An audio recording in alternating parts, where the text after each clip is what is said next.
Hello नमस्कार दोस्तों, कैसे हो आप सब? आई होप आप लोग अच्छे होंगे। स्वागत है आपका फिर से एस स्मार्ट एकेडमी में। और आज हम देखने वाले हैं प्राचीन भारत का एक महान वंश, महत्वपूर्ण वंश है जो शुरुआती वंश कह सकते हो। उसको हर्यक वंश के नाम से हम जानते हैं। तो हर्यक वंश के बारे में हम देखेंगे आज। चलिए क्लास को स्टार्ट करते हैं बिना टाइम वेस्ट किए। देखिए, सबसे पहले हम देखते हैं कि जो मगध साम्राज्य है, यानी कि 16 महाजनपदों में से एक मुख्य महाजनपद है जिसका नाम है मगध। उसका उत्कर्ष कैसे हुआ? तो मगध प्राचीन भारत के 16 महाजनपदों में से एक था। पुराणों के अनुसार बृहद्रथ वंशी जरासंध यहाँ के प्रतिष्ठित राजा थे। ये महाभारत से जुड़ता है बृहद्रथ जरासंध जो है। मगध के उद्भव में भौगोलिक स्थिति का महत्वपूर्ण योगदान था। यह 5 पहाड़ियों से घिरा नगर, उत्तर में गंगा, दक्षिण में विंध्य पर्वत और पूर्व में चंपा नदी तथा पश्चिम में सोन नदी तक विस्तृत था। कितनी पहाड़ियों से घिरा हुआ था? 5 पहाड़ियों से घिरा हुआ था। इसके उत्तर में गंगा नदी बहती है, इसके दक्षिण में विंध्य पर्वत है, इसके पूर्व में चंपा नदी बहती है और सोन नदी पश्चिम में बहती है। मगध को मगध की पहली राजधानी जो है वो राजगृह थी और बाद में इसकी राजधानी जो है पाटलिपुत्र बनाई गई। हर्यक वंश के नरेशों ने इसके वैभव को चरमोत्कर्ष पर पहुंचाया, जिनमें बिंबिसार, उसके पुत्र अजातशत्रु के नाम प्रमुख है। यानी कि बिंबिसार और अजातशत्रु को हम प्रमुख रूप से देखते हैं। ये दोनों महात्मा बुद्ध के समकालीन थे। अजातशत्रु बिंबिसार दोनों महात्मा बुद्ध के समकालीन थे। वैवाहिक संबंधों, विजय एवं कूटनीति से बिंबिसार ने मगध को ईसा पूर्व 6ठी शताब्दी ईसा पूर्व से मैं सबसे अधिक शक्तिशाली राज्य में तब्दील कर दिया। यानी कि 6ठी शताब्दी ईसा पूर्व के आसपास बिंबिसार ने अपनी नीतियों से मगध को एक शक्तिशाली राज्य बना करके रख दिया। अब शुरुआत करते हैं हर्यक वंश।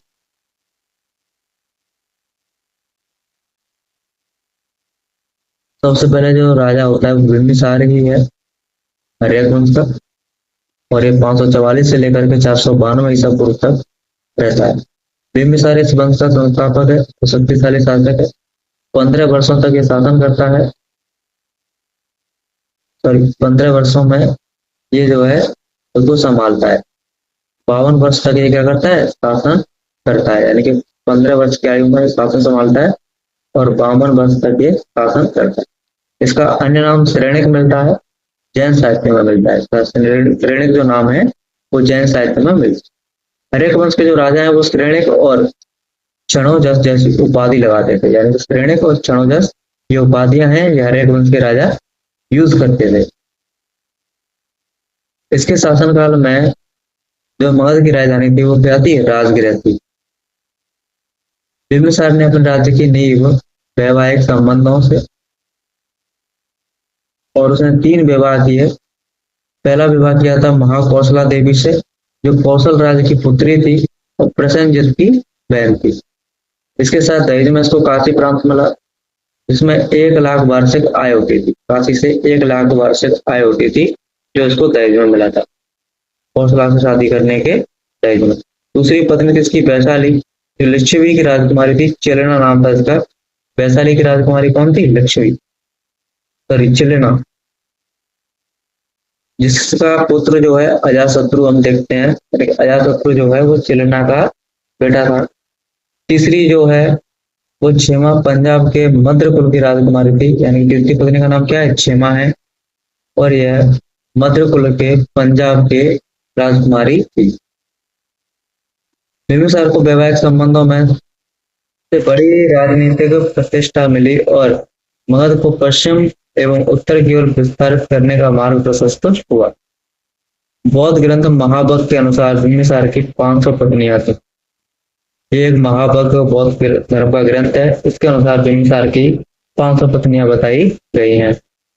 बिंबिसार ने अंग राज्य को जीत करके अपने मगध में मिला लिया और अपने पुत्र अजातशत्रु को वहां का शासक नियुक्त कर दिया। यहां तक हमने देखा। अब आगे देखते हैं।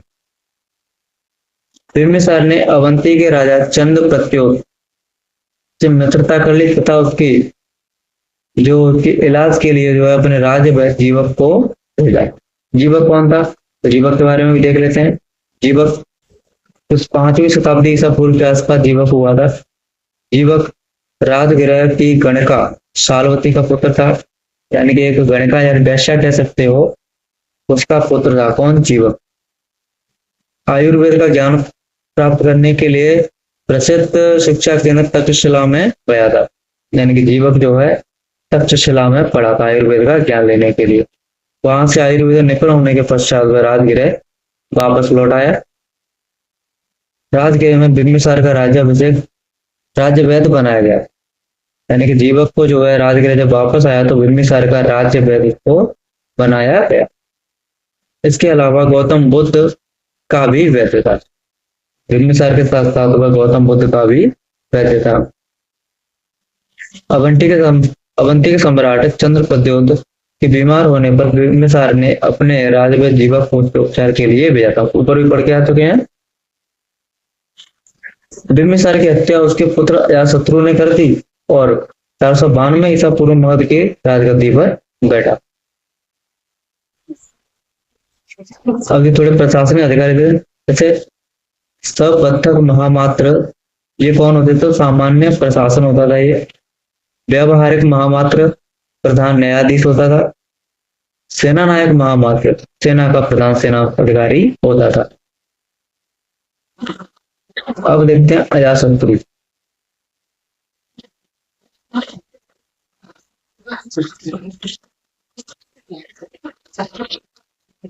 तो अजातशत्रु का शासनकाल 492 से लेकर के 760 ईसा पूर्व माना जाता है। अजातशत्रु का उपनाम पुणिक मिलता है और वह जैन मतानुयायी था, यानी कि अजातशत्रु शुरुआत में किस धर्म को मानता था? जैन धर्म के। अजातशत्रु का कौशल नरेश प्रसेनजित से युद्ध हुआ। अब एक तरह से देखा जाए तो प्रसेनजित जो है अजातशत्रु का मामा लगेगा, ठीक है।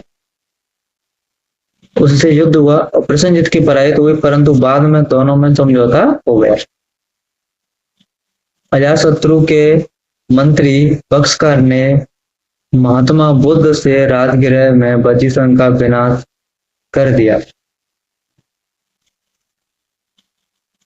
प्रसेनजित ने अपनी पुत्री बाजरा का विवाह अजातशत्रु से कर दिया, यानी कि एक तरह से इसने अपनी मामा की बेटी से शादी कर ली। सर्वप्रथम अजातशत्रु ने पाटलिपुत्र में एक सुदृढ़ दुर्ग का निर्माण करवाया। अजातशत्रु का लिच्छवियों से युद्ध हुआ। अपनी कूटनीतिक मित्र बख्शकार की सहायता से उसने लिच्छवियों पर विजय प्राप्त की। इस युद्ध में अजातशत्रु ने रथमूसल, ये रथमूसल है, और महाशलाकंटक नामक हथियारों का प्रयोग किया। बाद में काशी व कौशल दोनों मगध के अंग बन गए। अजातशत्रु के समय ही राजगृह की सप्तपर्णी गुफा में प्रथम बौद्ध संगति का आयोजन हुआ। यह लगभग 483 ईस्वी के ईसा पूर्व के आसपास हुई थी।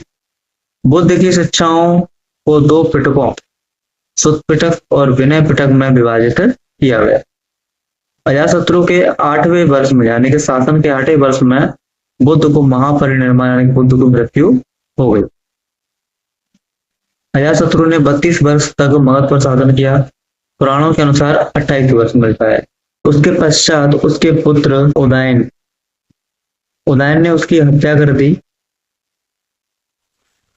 और भात के अनुसार मगध नरेश दर्शक की भगिनी, यानी कि बहन पद्मावती का विवाह वत्सराज उदयन के साथ हुआ।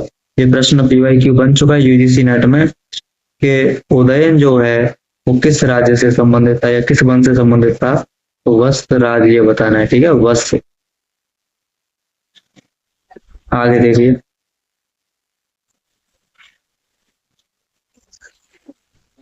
अब आता है उदयन। उदयन का दूसरा नाम उदयभद्र भी है। 460 से लेकर के 444 ईसा पूर्व तक रहता है ये। पुराणों एवं जैन ग्रंथों के अनुसार उदयन ने गंगा तथा सोन नदियों के संगम तट पर पाटलिपुत्र, यानी कि कुसुमपुरा, इसका एक और नाम मिलता है पुष्पपुरा, ठीक है। पाटलिपुत्र के 3 नाम है, पाटलिपुत्र, कुसुमपुरा और पुष्पपुरा नामक नगर की स्थापना की। और उसे बाद में राजधानी बनाया। वह जैन मत अनुयायी था। उदयन के 3 पुत्र थे, अनिरुद्ध, मुंडक और नागदत्त। यह अंतिम शासक है उसका। तो हर्यक वंश का अंतिम शासक उदयन का पुत्र नागदत्त था। इसे उसके अमात्य यानी कि मंत्री शिशुनाग ने पदच्युत कर मगध की गद्दी पर अधिकार कर लिया और शिशुनाग नामक एक नए वंश की नींव रखी। यानी शिशुनाग ने इसको हटा दिया और अपने एक नए वंश शिशुनाग वंश की स्थापना की। बौद्ध ग्रंथों में उदयन को पितृहंता कहा गया है क्योंकि इसने अपने पिता अजातशत्रु को मारा था। शिशुनाग वंश की स्थापना हो गई। इस वंश का वास्तविक संस्थापक कौन था? शिशुनाग था।